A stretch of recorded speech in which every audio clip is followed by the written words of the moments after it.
Hello friends, आज की इस वीडियो में हम बात करेंगे कि न्यूट्रल वायर पतली क्यों होती है। हमने कई बार केबल देखी होगी जहाँ पे हमारी न्यूट्रल जो वायर होती है वो पतली होती है। तो अब इस न्यूट्रल वायर का पतला होने का क्या रीज़न होता है। ये बहुत इंपॉर्टेंट टॉपिक है क्योंकि आप अगर किसी इंडस्ट्री में काम कर रहे हैं तो वहाँ पे भी आपने देखा होगा कि एक वायर पतली होती है, और ये इंटरव्यू पॉइंट ऑफ व्यू के हिसाब से भी बड़ा इंपॉर्टेंट क्वेश्चन है। तो इस वीडियो को एंड तक देखिएगा। पहले समझते हैं कि इस वायर को बोलते क्या है। इस वायर को बोलते हैं 3.5 कोर केबल। तो अगर हमारी केबल 50 स्क्वायर एमएम की है तो वो होगी 3.5 स्क्वायर एमएम की केबल। अब ये जो केबल होती है ये जनरली जो आपको मार्केट में मिलती है तो वो मिलती है 25 से, मतलब 25 स्क्वायर एमएम की जो केबल होती है वही 3.5 कोर में मिलती है, या अगर आप स्पेशली डिजाइन करते हैं तो आपको इससे नीचे की मिलती है, मतलब 25 square MM cable into 3.5 core. 16 में 3.5 कोर वैसे नहीं आती है, मगर स्पेशली डिजाइन अगर आप करवाते हो तो वो मिल जाती है। तो इंटरव्यू में ये भी क्वेश्चन पूछा जा सकता है कि कितने स्क्वायर एमएम की केबल 3.5 कोर से शुरू होती है, तो उसका आंसर है 25 स्क्वायर एमएम की केबल। और इसका क्या रीजन है इसको हम आगे समझेंगे। तो अभी ऐसी केबल को हम बोलते हैं 3.5 कोर केबल। और जो न्यूट्रल होती है ये आती कहाँ से है, तो जो हमारा डिस्ट्रीब्यूशन ट्रांसफार्मर होता है उससे हम एक सेपरेटली न्यूट्रल निकालते हैं। और ये निकलती कैसे है कि जो हमारी आर वाई बी और जो तीनों फेस होते हैं इनको हम एक साथ ज्वाइंट कर देते हैं, जिससे हमारी न्यूट्रल बनती है। तो अब ये जो सिर्फ है हम डिस्ट्रीब्यूशन ट्रांसफार्मर में ही करते हैं क्योंकि वही से हम लोड को सप्लाई देते हैं। तो न्यूट्रल का मतलब ये होता है कि न्यूट्रल हमें रिटर्न पाथ देता है। तो कितना भी लोड होगा हमारा जो न्यूट्रल है वो रिटर्न पाथ देगा। तो आप सोचोगे कि अगर न्यूट्रल रिटर्न पाथ दे रहा है आर फेस को भी, वाई फेस को भी और बी फेस को भी, इसका जो करंट होगा वो तो एडिशन होगा। मतलब अगर न्यूट्रल में से कम करंट क्यों फ्लो होगा, न्यूट्रल में तो ज्यादा करंट फ्लो होगा। तो इसका रीजन है फेस शिफ्ट। तो अगर हम बात करें फेस शिफ्ट की, तो जिस टाइम पे हमारे आर में से करंट फ्लो हो रहा होगा उस टाइम पे हमारे वाई में से भी करंट फ्लो हो रहा होगा और बी में से भी करंट फ्लो हो रहा होगा।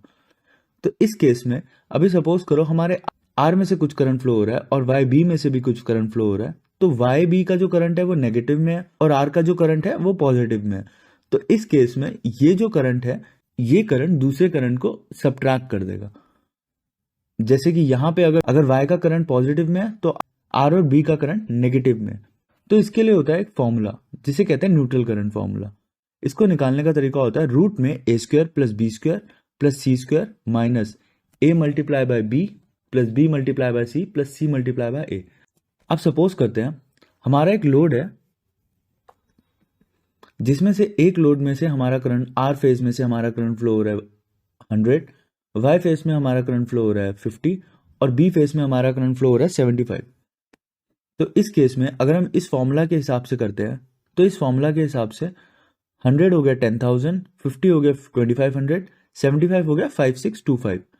और अगर हम आर और वाई को मल्टीप्लाई करते हैं तो 5000, वाई और बी को मल्टीप्लाई करेंगे तो 3750 और आर और बी को मल्टीप्लाई करेंगे तो 7500।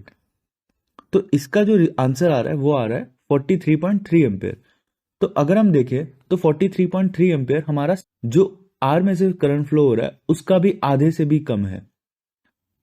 तो अगर हम एम्पेयर चार्ट देखें और अगर हम सपोज करें कि हमारी केबल है 50 की जिसकी मैक्सिमम करंट रेटिंग है 140 और 50 का जो न्यूट्रल वाला पार्ट है वो है 25, तो 25 में से कितना करंट फ्लो हो सकता है 99।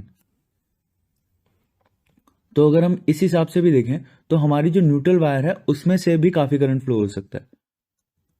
तो अगर इसमें हमारा 100 एम्पेयर के आधे से भी कम करंट फ्लो हो रहा है तो इसी वजह से हम न्यूट्रल वायर जो है वो पतली लेते हैं। और इसको कैलकुलेट करने का एक साइट भी होती है जिस साइट पे मैं अभी जाता हूं और उस पर आपको कैलकुलेट करके दिखाता हूं कि कितना आसान होता है अगर हम उस साइट को यूज करेंगे। तो हमारी ये साइट है जिसका नाम है energymonitor.in। आप गूगल पे जाके इस पे सर्च कर सकते हैं, साथ में न्यूट्रल करंट कैलकुलेटर लिख दीजिएगा। अब इस साइट पे अगर हम अपना करंट लिखे, हमारा एक में करंट था 100, दूसरे में करंट था 50 और बी में करंट था 75। तो अब हमारे न्यूट्रल में से करंट जो फ्लो हो रहा था वो 43.3 हो रहा था। तो इस हिसाब से हम न्यूट्रल का करंट निकाल सकते हैं इजीली साइट पे जाके भी। तो इस तरह से हम न्यूट्रल का करंट निकाल सकते हैं और यही रीजन है कि हमारा न्यूट्रल की जो वायर होती है वो पतली होती है। और उसका रीजन है फेज शिफ्ट। जब हमारे आर में से पॉजिटिव करंट जा रहा होता है तो वाई और बी में से नेगेटिव करंट भी फ्लो होता है। तो इसी वजह से हमारे जो न्यूट्रल है उसमें जो रिटर्न करंट जाता है वो कम जाता है। अब हमने 3.5 कोर की बात कर ली, अब समझते हैं कि 4 कोर की केबल कहाँ पे यूज होती है। तो 4 कोर की केबल यूज होती है जहां पे सपोज करो हमारा एक जगह करंट है 100, वाई में करंट है 50 और बी में से करंट फ्लो हो रहा है सिर्फ 20। तो इस जगह पे हम देखेंगे कि हमारा जो करंट है वो 70 एम्पेयर फ्लो हो रहा है। तो ऐसी जगहों पे हमें जो केबल है वो 4 कोर की यूज करनी है। जहां पे लोड अनबैलेंस बहुत ज्यादा होता है वहां पे 4 कोर की केबल यूज करनी है।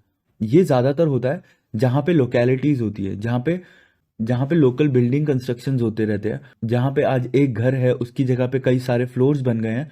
तो उन जगहों पे मोस्टली 4 कोर केबल यूज होती है, क्योंकि वहां पे कई घर कितने टाइम से चालू ही नहीं हुए जिन पे आर फेस है या वाई फेस है या बी फेस है।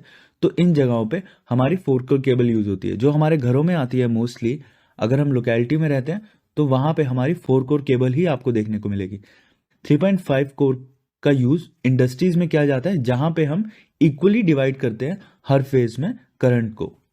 तो अब आपको क्लियर हुआ होगा कि न्यूट्रल की जो थिकनेस है वो इस हिसाब से डिपेंड होती है कि हमारा लोड कितना अनबैलेंस्ड है। अगर हमारा लोड ज़्यादा अनबैलेंस्ड है तो उस केस में जो हमारी थिकनेस है वो बाकी फेज के हिसाब से होगी। अगर हमारा लोड कम अनबैलेंस्ड है, जैसे कि इंडस्ट्रीज में होता है या फैक्ट्रीज में होता है, वहां पे हमारा लोड इक्वली डिवाइड होता है, तो वहां पे अनबैलेंस्ड होने के चांसेस कम होते हैं। तो उन जगहों पे जो हमारी थिकनेस है वो हम कम यूज करते हैं। जैसे कि अगर हम बात करें मोटर्स की, तो मोटर्स में हम सिर्फ 3 कोर का यूज करते हैं, और उसका रीजन ये है क्योंकि मोटर में जो लोड होता है वो फेज शिफ्ट में होता है, इसीलिए वहां पे हमें न्यूट्रल लगाने की जरूरत नहीं पड़ती है। आई होप आज की इस वीडियो से आपको क्लियर हुआ होगा कि न्यूट्रल वायर को हम पतला क्यों लेते हैं। अगर इससे रिलेटेड आपके पास कोई क्वेश्चन है तो आप कमेंट बॉक्स में पूछ सकते हैं। वीडियो पसंद आए हो तो लाइक और सब्सक्राइब करें।